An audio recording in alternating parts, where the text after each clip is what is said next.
Welcome back, guys. From the deepest shadows of history, whispered in ancient tongues and scrawled upon crumbling manuscripts, a timeless legend persists. It is the story of a creature that dwells in the dark, a being that defies death itself, the vampire. These enigmatic figures have haunted our collective imagination for centuries, their tales echoing from the misty mountains of Transylvania across the entire globe. Tonight, we will journey into the darkness to uncover the true origins of the vampire myth, tracing its evolution from ancient fears to modern cultural icon. Welcome to the Dark Archives. Our story begins not in a Gothic castle, but in the cradle of civilization itself. Long before the caped figures of fiction, ancient cultures were already grappling with the concept of life-draining spirits.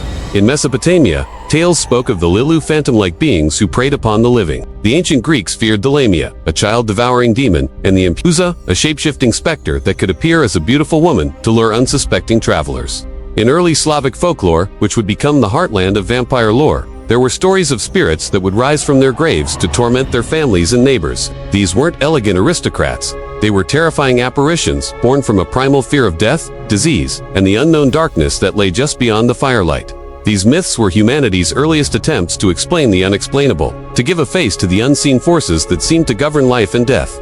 As we move into medieval Eastern Europe, these ancient fears began to crystallize into the figure we now recognize as the vampire. In small, isolated villages, life was often brutal and short. When plague swept through a community, causing people to wither away from unseen illnesses, it was easy to believe that something supernatural was at work. If a loved one died suddenly, and others in the family soon followed, suspicion fell upon the first to be buried. They must be returning from the grave, draining the life force from their kin. This fear gave rise to a host of burial rituals and superstitions. People used garlic, hawthorn, and religious symbols to ward off evil. These weren't just stories told around a fire. They were deeply held beliefs, a framework for understanding a world filled with genuine peril and unexplained tragedy. The vampire of this era was a shambling corpse, a monstrous peasant, a far cry from the nobleman of later tales. Of course, no discussion of vampires is complete without mentioning the historical figures who became tangled in the myth. The most famous is Vlad III, the Prince of Wallachia, better known as Vlad the Impaler. It's crucial to separate the man from the monster. Vlad was a real 15th century ruler, a brutal but effective military leader known for his ruthless tactics against his enemies.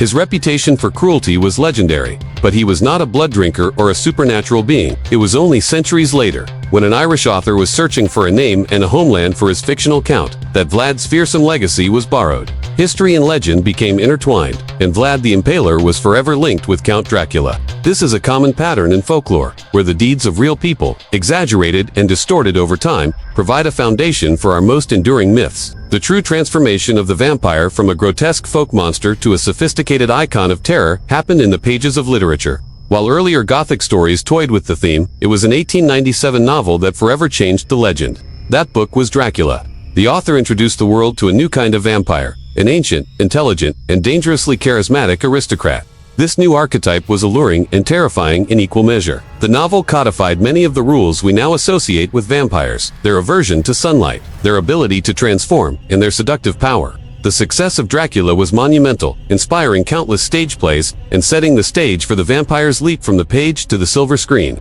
The era of the Gothic, literary vampire had begun. From the 20th century onward, the vampire's evolution accelerated dramatically. Media transformed this creature of the night into a complex and multifaceted character. No longer just a villain, the vampire could now be a tragic anti-hero, a romantic lead, or a powerful symbol of rebellion and otherness. They became metaphors for our own anxieties and desires. This modern interpretation explores themes of loneliness, the burden of immortality, and the struggle to retain humanity against monstrous instincts. Each new generation reinvents the vampire to reflect its own cultural climate, turning the once feared monster into a permanent and adaptable fixture in our global culture. But the vampire is not exclusively a European legend. Cultures all around the world have their own versions of blood-drinking or life-draining entities. In Southeast Asia, the Penanggalan is a horrifying creature, a detached female head that flies through the night with its entrails dangling below, seeking the blood of pregnant women and newborn children. China has the Zhengxi, a hopping vampire, a reanimated corpse whose movements are stiff from rigor mortis. In parts of Africa, legends speak of the Asambozam, a creature with iron teeth that lives in trees and preys on those who wander below. South American folklore tells of nocturnal beings who haunt the unwary. These diverse myths show that the fear of a predatory nocturnal being that feeds on the living is a universal human anxiety.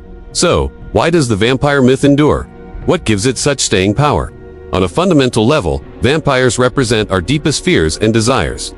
They are a manifestation of our terror of death. Yet they also embody the ultimate fantasy, immortality.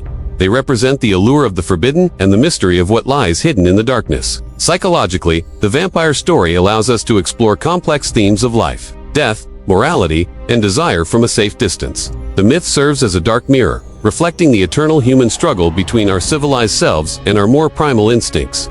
It's a story that continues to fascinate because, in a way, it's a story about us. Today, the vampire is everywhere. From blockbuster films and best-selling novels to video games and high fashion, they have conquered pop culture. The vampire aesthetic, a blend of darkness, elegance, and mystique, has influenced art and style for decades. The creature has been deconstructed, reimagined, and parodied, yet its core appeal remains intact. It has become a permanent symbol in our cultural library, instantly recognizable and endlessly adaptable. From a vengeful spirit in an ancient village to a tragic hero on a movie screen, the journey of the vampire is a testament to the power of storytelling. It's a legend that has changed its face 1,000 times, yet never truly dies. It waits in the shadows of our imagination, a timeless icon of fear, desire, and the eternal mystery of the night.